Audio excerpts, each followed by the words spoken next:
Hello everybody, Varun Joram this side. On 28th of March 2025, two of the Southeast Asian countries such as Myanmar and Thailand have faced the severe natural disaster. At least 1,000 people were killed and over 2,000 others were injured after a massive 7.7 magnitude earthquake jolted Thailand and parts of China. And to tell you about it, it was an earthquake which is having a magnitude of nearly 7.7, and this one seemed to be more and more powerful and destructive ever in the history. And if you look at the latest reports, you will be absolutely shocked by the devastation it has unleashed upon Myanmar and Thailand. Myanmar is reeling under widespread devastation. The deadly earthquake, the largest to hit Myanmar in more than a century, has now killed at least 1,000 people. The rescue teams are racing against time to try and find any survivors who could be trapped underneath the rubble. The situation in neighbouring Thailand also remains very tense as massive search operations are currently underway after a 30-story skyscraper collapsed. And guess what? The scale of destruction is really unimaginable. And so far, nearly countless lives have been shattered till this point of time. And if you don't believe me, look at this particular statistics.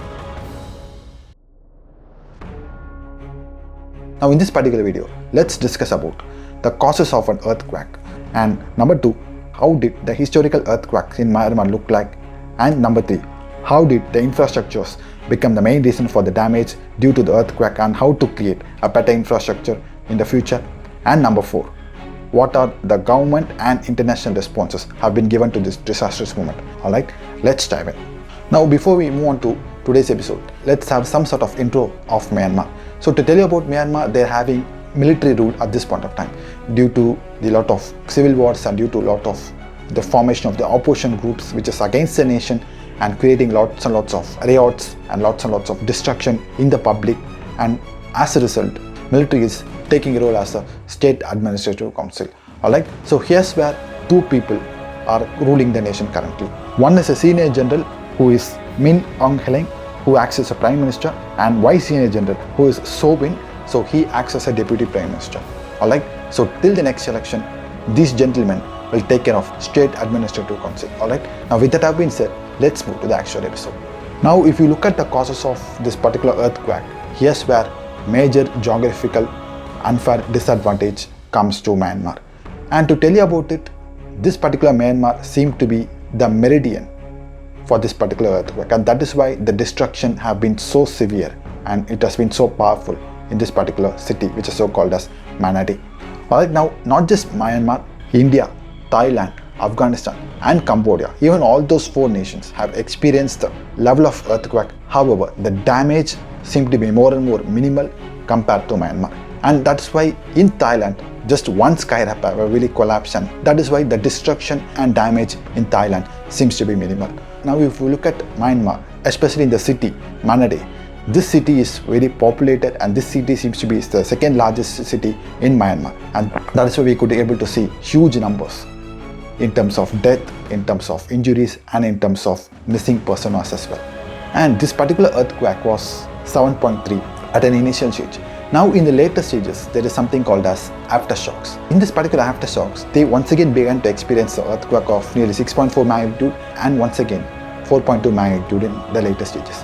Alright, so if you look at why Myanmar have been experiencing this particular earthquake, it's because of the tectonic plates. So coming to Myanmar, they are having 2 tectonic plates. First one is the India plate and next one is the Eurasia plate. And these 2 plates being present in the geographical location of Myanmar, the risk of earthquakes seems to be very high, and even the damage and destruction seem to be more as well. Alright, and the bitter part is that the aftershocks that could probably create an additional destruction and additional damage, and even it could lead to landslide or tsunami as well. And if this is very clear to you, let's move to the second part of the episode. Now if you look at the historical data of Myanmar regarding earthquakes, there are 4 different earthquakes that has been experienced by Myanmar in 4 different cities in 4 different magnitudes. Look at this particular statistics. On 23rd of March 1839, Ava, where earthquakes of around nearly 8.1 to 8.2 magnitude have been experienced, and it has created the loss of life and structural damage. And guess what? This particular city has been lead to an abandonment, and currently this particular city is inactive and it seemed to be as a historical place and tourist spot as well. Alright, so this particular city is no longer existing as an active city in Myanmar. Alright, and number 2, on May 5th, 1930, in Bago region, an earthquake of around 7.3 magnitude have been experienced, and this one even created a severe damage, and death count was really around 550 to 7,700. Alright, so number 3, on November 11th, 2012, in a place called as Shobo, earthquake of around nearly 6.8 magnitude have been experienced, and totally 26 deaths and numerous injuries have been taken place. Even in this particular earthquake, there has been collapse of buildings and bridges took place, and at that point of time, even government have really suggested to improvise and standardize the constructions. And recently, just probably 9 years ago, on August 24, 2016, in Magaway region, nearly an earthquake of around 6.8 magnitude have been experienced, and 4 deaths have happened, and at the same time, there have been a lot of damage done to the historical temples in Bagan, which is said to be the UNESCO World Heritage Site. Alright, these are the historical data that are available regarding the earthquakes for Myanmar. Alright, so if this is very clear to you, let's move to the third part of the episode. Now, coming to the infrastructure of both Thailand and Myanmar, here's where something weird have happened in this recent incident. So in Thailand, VJA skyscraper, which is a 33-story building, have been collapsed so badly. Here's where a joint venture have been involved in this particular construction. So first one is the Italian Thai Development PLC and Chinese Railway Number 10 Limited. Coming to this Chinese Railway Number 10 Limited, it has been a subsidiary of Chinese Railway Construction Corporation. So this particular partnership have combined both local and international expertise in construction industry. So in the sense, these people have been doing local projects and international projects continuously for a longer period of time. This particular joint venture have been targeted, and Deputy Prime Minister of Thailand have enforced an investigation on this particular company, because these particular company seem to have a lot of issues in their design, inspection and construction process.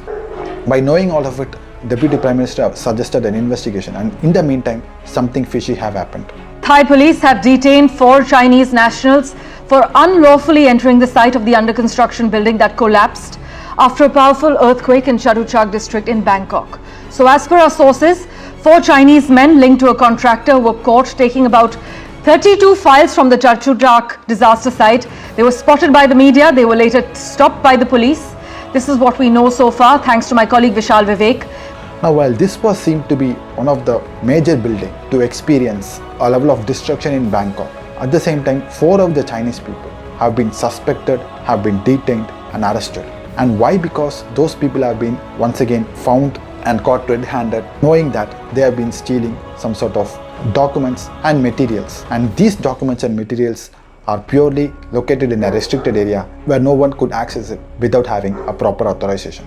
Alright, so here's where 4 of them have been arrested and put into severe investigation process.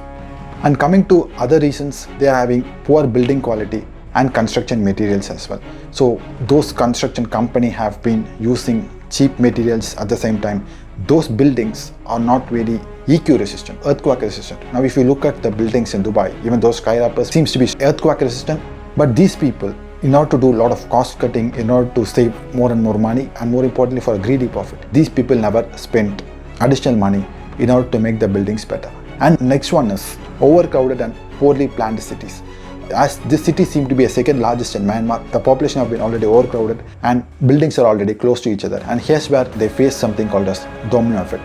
Domino effect in the sense, if at all one building started to collapse, next one will parallelly started to collapse one after the other, and this will create more and more destruction and damage to the city. And that is what really happened at this point of time.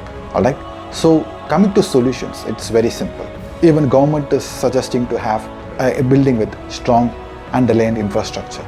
So the buildings must really have flexible structures and shock absorbers. In the sense, if you look at Dubai skyscrapers, those big skyscrapers, they have those shock absorbers and flexible structures so that the damage of the buildings could be minimized. At the same time, the people could be protected in any cause of emergency. Alright, and next one is smart cities and urban planning. Now, if at all sufficient gap has been really needed, sufficient space has been given among the buildings, if at all in case of any emergency, people could evacuate and people could gather around and escape easily.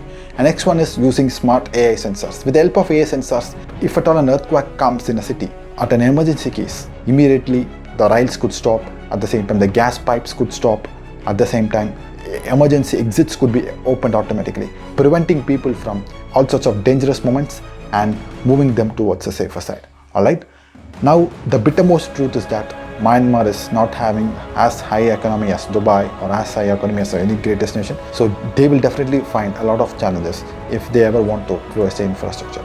Alright, now if this is very clear to you, let's move to the fourth part of the episode. Now if you look at the response from the local government as well as various other nations, first of all, Myanmar's military leader usually never appear for any sorts of aids, in the sense he never stands in front of any other nation seeking help, support at any sort of dangerous level. Even in the time of when there have been a lot of riots, there have been a lot of protests, he as a person handled it all alone. But this particular earthquake have really created more and more damage to the nation and people, and that is why the senior general Min Aung Hlaing was, who once seemed to be so resistant like Kim Jong-un, now came forward for the first time seeking for an international assistance. Alright, so owing to this, India, China, Russia started to give hand to Myanmar in terms of providing rescue operations and other aids as well. And even USA have stated that we will still give our own hand to Myanmar in order to redeem Myanmar from this particular destruction and give them a normal life. Alright, and now here's where India goes a step ahead by means of providing more than 50 plus tons of humanitarian aids. And guess what? India always becomes the first nation to support any other country in terms of any sort of disastrous moment or any sort of evacuation or any sort of aids that is really needed. And India becomes the first nation usually, and even now India is becoming the first nation as well. Alright, so hats off to the politicians and the government. And coming to Russia, they even started sending their own rescue teams to Myanmar, and rest of the nations are doing the same. Alright, however, they began to face a lot of challenges. Even the rescue operations, even the rescue team, they began to face a lot of challenges. Now to tell you about it, imagine there are 10 damaged buildings and 10 rescue teams have been sent in order to rescue those will be trapped in those 10 buildings. Now the aftershocks, that really creates additional destruction, which really leads to more and more damage and which really leads to more and more destruction. This one even makes the rescue team to be insufficient in that particular place. And once again, this seemed to be totally unfair, because in some places, no matter how much of a troops they send, no matter how much of a rescue team they send, this seemed to be very insufficient. Alright, so that is once again another bitter truth as of now. And coming to the last part of the episode, here's where mythology and conspiracy theory comes in. And if you ever remember, nearly a month ago, there was an oarfish, right? Two of them really found an oarfish in the Mexico seashore, right? And after seeing this particular oarfish in the seashore, the video became so viral and even warning the whole world that the earthquake, the destruction, the tsunami was about to come. And history really has a lot of records, because in the time when they found oarfish in 2010, the Japan began to experience a tsunami. However, here's where one thing needs to stand tall, which is none other than humanity. So that is what the conclusion I have to give in today's video.